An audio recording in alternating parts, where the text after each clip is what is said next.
கிறிஸ்துவுக்குள் மிகவும் பிரியமானவர்களே, இந்த நாளிலும் தேவன் நம்மளுக்கு கொடுத்துருக்க இந்த புதிய மாதத்துக்காக நாம் அவரை மகிமைப்படுத்துவோம், அவரை கனப்படுத்துவோம். இந்த மாதத்துல உண்மையாகவே மாதத்தை சந்தித்திருக்கிறோம் என்றால் அவருடைய கிருபை, அவருடைய இரக்கம், அவருடைய காருண்யம் என்று நீங்கள் நம்ப வேண்டும். அதுதான் 100% உண்மை. ஒவ்வொரு மாதத்தையும் தேவ கிருபையால் நாம் கடந்து வருகிறோம். இந்த மாதமும் ஆண்டவர் அருமையாக இந்த மாதத்தை சந்திக்கிறதுக்கு தேவன் உதவி செய்திருக்க. இந்த 9வது மாதம் என்கிறது விசேஷமாக ரொம்ப அருமையான ஒரு மாதம். அதுல மிகவும் பார்த்தீங்கன்னா, எங்களோட கிராம பகுதியிலலாம் இந்த 9வது மாதம் தான் சுவிசேஷ இது அப்படிங்கிறது ஒரு நற்செய்தி மாதம் என்று சொல்வார்கள். எங்களோட சபைகள் முழுவதும் பார்த்தீங்கன்னா, இந்த கிராமத்துல சுற்றி இருக்க சபைகள் எல்லாத்தையும் பார்த்தீங்கன்னா, சுவிசேஷ அறிவிக்கிற மாதம் எது என்றால் இந்த 9வது மாதம் நற்செய்தியின் மாதம் என்று சொல்வார்கள். அது மிகவும் ஒரு முக்கியமான இது. ஏன்னா ஆதியிலிருந்தே இது ஒரு பெரிய துவக்கமான ஒரு நல்ல ஒரு காரியமாக அவங்க அதை கடைபிடித்துட்டு வருகிறாங்க. அது ரொம்ப முக்கியமானது. அதுல நிறைய காரியங்கள் நிறைய உண்டு. உண்மையாகவே அந்த 9வது மாதம் ஒரு நற்செய்தியின் மாதம். அது உங்களுக்கு ஒரு மகிழ்ச்சின்னு ஒரு மாதம். நற்செய்தினா என்னதுன்னா நல்ல செய்தி.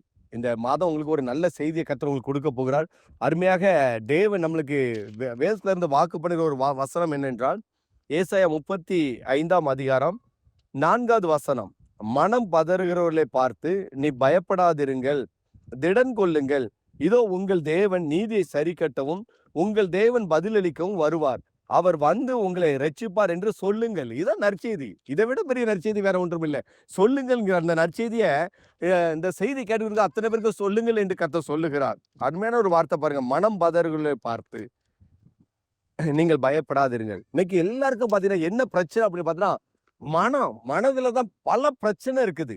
என்ன இது இருந்தாலும், என்ன ஆசீர்வாதம் இருந்தாலும், என்ன காரியங்கள் இருந்தாலும், கார் இருந்தாலும், பங்களா இருந்தாலும் என்ன இல்லைன்னா மனதுல சந்தோஷம் இல்லை. மன தெளிவு இல்லாமலே பாத்தீங்கன்னா இன்னைக்கு நிறைய பேரோட வாழ்க்கை அப்படிதான் இருக்கிறது. ஆனா இன்னைக்கு ஆண்டவர் சொல்றாரு, எல்லாம் இருந்து மனம் பதறுகிறது என்கிறது எல்லாத்துக்கும் வருகிற ஒரு இயல்பான இது என்று சொல்லி அன்னைக்கே பழைய ஏற்பாடுல எழுதப்பட்டிருக்கிறது. மனம் பதறுகளை பார்த்து நீங்கள் பயப்படாதிருங்கள் என்று வேதம் சொல்லுகிறது. இன்னைக்கு யாரெல்லாம் மனம் பதறி போய் இருக்கிறீங்க, மன கவலையோட கூட யாரு இருக்கிறீங்க, மன சஞ்சலத்தோடு யாரு கூட இருக்கிறீங்க, மனதுல யாரெல்லாம் போராட்டத்துல இருக்கிறீங்க. ஏன்னா நம்மளுக்கு ரொம்ப முக்கியம், அந்த மனது ரொம்ப முக்கியமானது. மனம் புதிதாக வேண்டும் தான் வேதம் சொல்லுகிறது. மனதுக்கு ரொம்ப சம்பந்தம் உண்டு. நம்ம சரீர அவயங்கள் சுகம் பலத்துக்கு ஆரோக்கியத்துக்கு மனம் அது ரொம்ப முக்கியமான ஒன்றாக இருக்கிறது. இன்னைக்கு அநேகருக்கு இந்த மன போராட்டம் இருக்கிறது. மன போராட்டத்தை பார்த்தா கர்த்தர் சொல்றார், மனம் பதறுகிற யார் மனம் பதறுகிறார்களோ அவர் பார்த்து கர்த்தர் சொல்றார், நீங்க பயப்படாதீங்கள் என்று கர்த்தர் சொல்லுகிறார். அன்பானவர்களே, இந்த மனம் எப்போ பதறுகிறது அப்படின்னா, பொருளாதாரத்துல குறைபடும் பொழுது மனம் பதற ஆரம்பிக்கிறது. ஒரு பிரச்சனைகள் வரும் பொழுது, பிள்ளைகளோட சூழ்நிலையை பார்க்கும் பொழுது, எதிர்காலங்களை யோசிக்கும் பொழுது, சிந்திக்கும் பொழுது நம்மளோட வாழ்க்கையில மனம் பதறுகிறது. இன்னைக்கு எந்த காரியத்துக்காக நீங்கள் மனம் பதறி போய் இருக்கிறீங்களோ கவலைப்படாதீங்க. நிறைய பேரோட வாழ்க்கையில இன்னைக்கு மனம் பதறுகிற காரியங்கள் என்ன அப்படின்னா, நிறைய பேருக்கு கடனை குறித்து பயங்கர மனம் பதறி போய் இது எப்படி அடைக்கலாம், இது எப்படி இது பண்ணலாம், சாத்தியம் இல்லையே, ஒன்றும் பண்ண முடியாத, எல்லாம் எப்பக்கம் நான் நெருக்கப்பட்டு நிக்கிறேன்னு சொல்லி மனம் பதறி கடன் பிரச்சனைனால சிலருக்கு பாத்தீங்கன்னா மற்ற குடும்ப பிள்ளைகளை பார்க்கும் பொழுது இப்படி நிறைய காரியங்கள் இருக்குது. அன்பானவர்களே, ஆண்டவர் சொல்லுகிறார், மனம் பதறுகளை பார்த்து நீ சொல்லி நீங்கள் பயப்படாதீங்கள் என்று சொல்ல ஆண்டவர் ஆலோசனை கொடுத்தார். அது மாத்திரம் இல்ல, திடன் கொள்ளுங்கள். பயப்படாதீங்கிறாரு, திடன் கொள்ளுங்கள். என்னது? தைரியமா இருங்க. நீங்க எந்த மன பிரச்சனை இருக்கோ அந்த காரியத்தை குறித்து தைரியமா இருங்கள். அடுத்தது ஆண்டவர் சொல்லுகிறார், உங்கள் தேவன் நீதியை சரி கட்டவும். இந்த மாதம் உங்களுக்கு நீதியை கர்த்தர் சரி கட்ட போகிறார். கிறிஸ்துவுக்குள் அன்பானவர்களே, நீதி உங்களுக்கு வரக்கூடிய நீதி, ஆண்டவர் அவர் நீதி உள்ள நியாயாதிபதி. அவர் உங்களுக்கு நியாயம் செய்து ஒரு அழகான ஒரு நீதியை கர்த்தர் கொடுக்க போகிறார். அது மாத்திரமில்ல, அவர் உங்களை ரட்சிப்பார் என்று சொல்ல சொன்னார். இதான் ஒரு பெரிய நற்செய்தி. ரட்சிப்பார். ரட்சிப்பார் என்னன்னா உங்களை விடுதலையாக்குவார் என்று வேதம் அழகாக சொல்லுகிறது. எதுலெல்லாம் விடுதலை தேவமோ இந்த மாதம் ஒரு விடுதலையின் மாதம், உங்களுக்கு நீதி செய்கிற ஒரு மாதம். அது மாத்திரம் பயப்படாதீங்கள் என்று ஆண்டவர் உங்களை திடப்படுத்துகிற ஒரு மாதம். தைரியமா இருங்கள் என்று சொல்லி ஆண்டவர் சொல்லுகிறார். மனம் பதறுகளை பார்த்து சொல்லு என்று சொன்னார். அன்பானவர்களே, இதே போல புதிய ஏற்பாடுல அருமையான ஒரு காரியங்களை நம்ம பார்க்க முடியும். மனம் பதறி போய் இருக்கிறாங்க. மரியாள், வேதத்துல ரொம்ப அருமையான ஒரு வார்த்தை அது. மரியாள் பாத்தீங்கன்னா வேதத்துல லூக்கா 1:29 சொல்லப்படுது, அவளோ அவனை கண்டு அவன் வார்த்தையினால் கலங்கி இந்த வாழ்த்துதல் எப்படி இருக்குமோ எப்படிப்பட்டதோ என்று சிந்தித்து கொண்டிருந்தாள். அதுல பாருங்க, வார்த்தையினால் கலங்கி சிந்தித்து கொண்டிருந்தா சொல்லப்படுது. வார்த்தையில கலங்கி இருதயம் சிந்தித்து பல விதமான மனப்போராட்டம். இதுதான் வார்த்தை. இன்னைக்கு யாரோ சொன்ன வார்த்தை என்னால மனம் கலங்கி இருக்கிறீங்களா? சோர்ந்து போயிருக்கீங்களா? ஆண்டோட நாம மகிமைக்காக சொல்லுகிறேன். இந்த கலக்கம் உங்களுக்கு பயப்பட வேண்டிய அவசியம் இல்லை. தேவன் சொல்லுகிற அருமையான தூதனை அனுப்பி சொன்ன ஒரு வார்த்தை என்னன்னா, 30வது வசனம் சொல்லப்படுது. தேவதூதன் அவளை நோக்கி, மரியாளே பயப்படாதே, நீ தேவனிடத்துல கிருபை பெற்றார். எவ்வளவு அருமையான ஒரு வார்த்தை பாருங்க. மரியாளே நீ பயப்படாதே, தேவனிடத்துல கிருபை பெற்றாய். யாரு மன பதறி போய் இருக்கிறீங்களோ, இருதயத்துல சிந்தித்து கொண்டிருக்கிறீங்களோ, வார்த்தை இது முடிவு எப்படியோ முடியுமோ என்று சொல்லி கலங்கி கொண்டிருக்கிறீங்களோ, கலங்காதீங்க, திகையாதீங்க. ஆண்டோட வசனம் அழகா சொல்லுகிறது. திடன் கொள்ளுங்க, தைரியமா இருங்க, பயப்படாத, நீ தேவனிடத்துல கிருபை பெற்றாய். எவ்வளவு அருமையான ஒரு வார்த்தை பாருங்க. இந்த மாதம் உங்களுக்கு ஒரு கிருபையின் மாதம். கிருபை உங்களுக்கு கிடைக்க போகுது. கர்த்தருடைய கண்கள்ல உங்களுக்கு கிருபை கிடைக்க போகுது. என் கண்கள்ல உனக்கு கிருபை கிடைத்தது. கிறிஸ்துவுக்குள் அன்பானவர்கள், ஒரு கிருபையின் மாதங்க.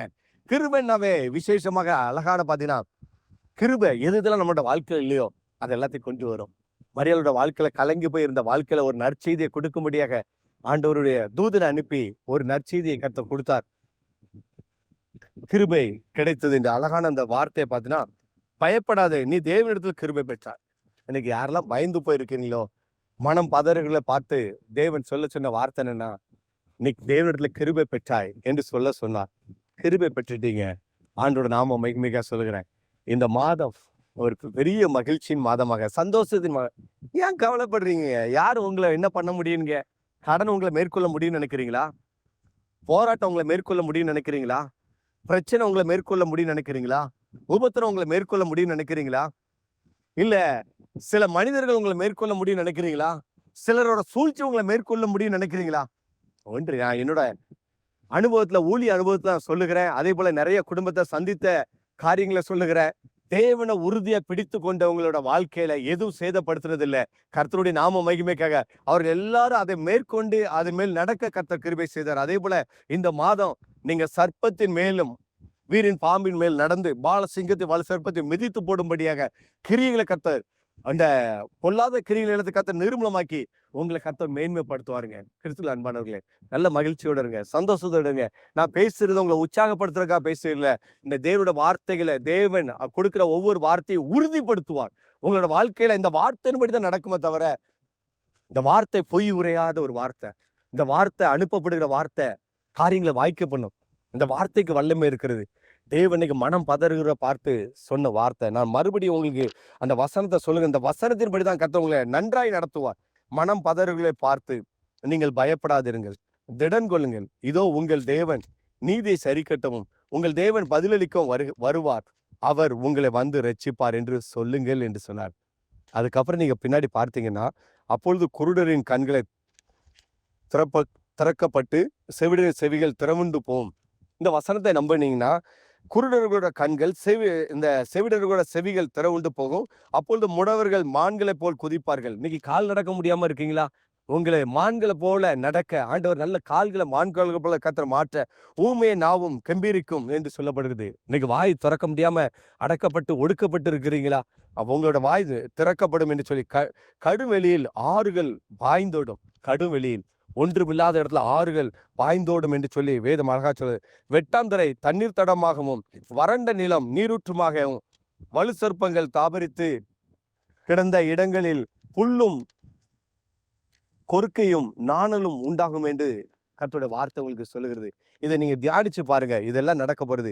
இந்த வார்த்தைகளை கடைசியில் ஆண்டவருடைய அழகான தீர்க்கதரிசி முடிக்கிற ஒரு காரியங்கள்னா, கர்த்தரால் மீட்கப்பட்டவர்கள்.